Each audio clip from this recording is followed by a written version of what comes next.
क्या साइंटिफिक तौर पे समझा जाए कि बारिश के बाद शरदी नवरात्रे आ रहे हैं, क्योंकि उस समय घर की सफाइयाँ और सब चीज़ें हो रही, क्योंकि दुर्गा उस समय दीपावली का आगे माहौल आ रहा है, तो ये 9 दिन अपने भोजन को संयमित करने के लिए बनाए गए हैं? बिल्कुल सही कहा।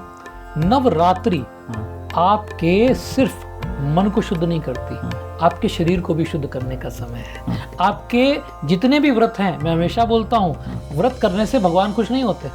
या तो फिर अखंड व्रत पकड़ लो, जिसको आम्र अनशन टाइप बोलते हैं, तो अलग हो गया। वरना जो आप व्रत रखते हैं, कभी ध्यान दीजिएगा, मुझे सबसे ज्यादा कष्ट होता है जब मैं देखता हूँ नवरात्रि का भोजन, नवरात्रि पैकेज। तो मैंने कहा यार नवरात्रि में व्रत है कि पैकेज है? बोले व्रत का खाना। हमने कहा ये ऑक्सीमोरॉन कैसे, व्रत का खाना? यार व्रत है या खाना है? तो कभी ध्यान दीजिएगा, नवरात्रि के पहले अपना वजन लीजिएगा और नवरात्रि के बाद लीजिएगा, तो ये जो आपने व्रत का खाना खाया उससे आपका वजन बढ़ गया, कम नहीं हुआ।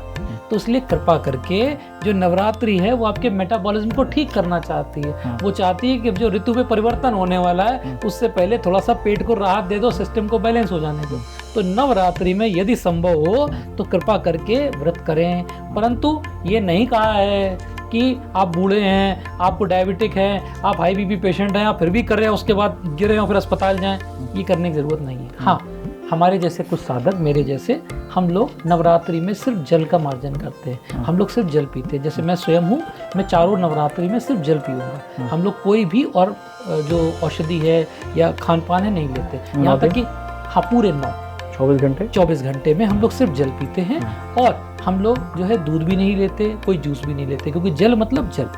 ऐसे भी साधक हैं, मैंने भी वो साधना की है। जब मैं पब्लिक लाइफ में नहीं था तो मैं क्या करता था, एक लौंग के जोड़े पे रख लेता था। लौंग के जोड़े पे भी संभव है, उससे आपका मुंह नहीं सूखता है और पूरा दिन निकल जाता है। मैं आपको फिर क्लियर कर दूं, व्रत रखने से कभी कमजोरी नहीं आती, ये सब बकवास है। भूख यहाँ लगती है जब आप बिजी होते हैं। बहुत बार आप अपना खाना स्किप कर जाते हैं, तो आप मैया के प्रेम में बिजी रहो ना, रात पता ही चलेगा। आनंद टीवी से जुड़ने के लिए आप हमें व्हाट्सएप करें 9277395752 पर।